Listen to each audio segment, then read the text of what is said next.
Hey, my name is Jono and welcome to the Worship Central Vocal Tutorials.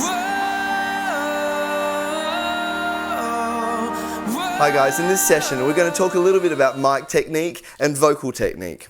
Okay, let's start off with mic technique. I've got a microphone here, and I'm sure a lot of you use microphones in your churches. It's important to be amplified so you can be heard over your congregation and help them to be led in worship. Okay, so when we're singing with a microphone, it's important that you sing closely into it. Now, it means that you're not kind of eating the microphone, but you are comfortably at a safe distance, even just a centimetre away is a great place to be when you're using your mic. If you're going for really big high notes, you might want to move it away a little bit, but not so much so that you lose all of the quality of the sound.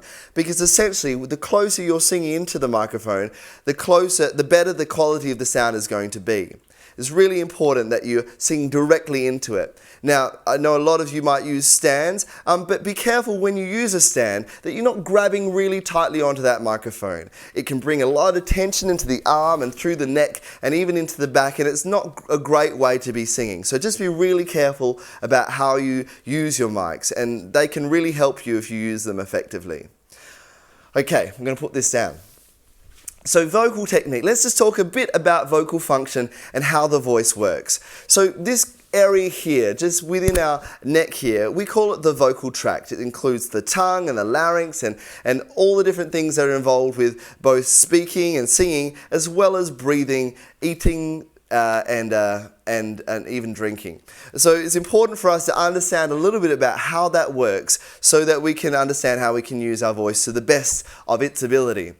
So firstly, let's talk about vocal cords. Now within this kind of cartilage bit here, it's going to be a bit more obvious on guys than girls, but you can see on my neck here, I've got this cartilage area here. We call that the larynx. You might have heard of it called the voice box informally, but that's the larynx. And within it, we have two vocal cords that sit in there. They're really small. This is not to scale. They're really small and they're covered in mucus, so they stay really nice and nimble, so they can vibrate at different oscillations to get high and low notes. Okay, so air comes through those vocal cords from the lungs and goes through them, and the vocal cords actually dictate the pitch that you'll be singing at. Then from there, the sound goes into our face and our cheeks and all through our sinuses, is resonating here in our face.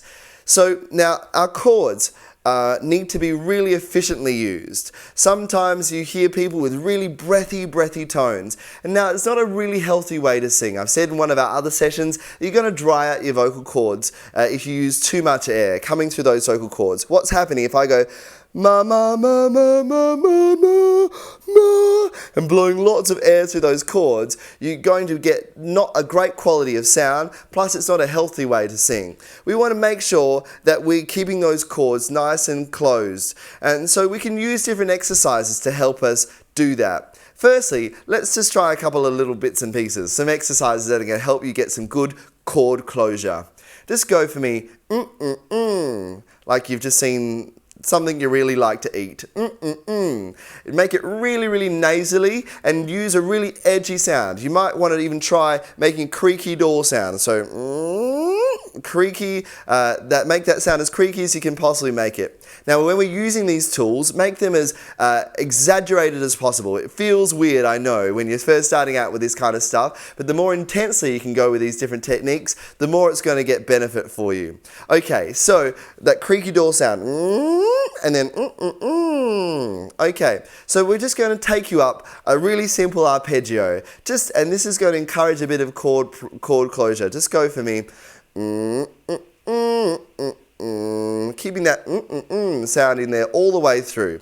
Now keep that creaky sound consistently through that entire arpeggio. Let's try it again with me.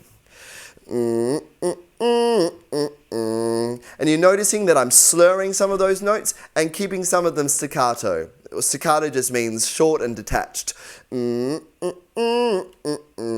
you're encouraging good chord closure with that exercise. Now you probably feel like it's really buzzing in your nose and mouth here. That's a great place for it to be buzzing. You should feel a lot of resonance in that part of your voice, and then you'll be taking off any kind of strain on the larynx as well. We want to keep this really at ease. one more exercise that I want to show you guys to help you find a good sense of chord closure, and all the while we're making sure that this larynx stays nice and relaxed and stabilized. If that's pulling up and down, it's going to be doing some strain and bringing about some tension in that vocal tract area. So just go gug, gug, gug for me.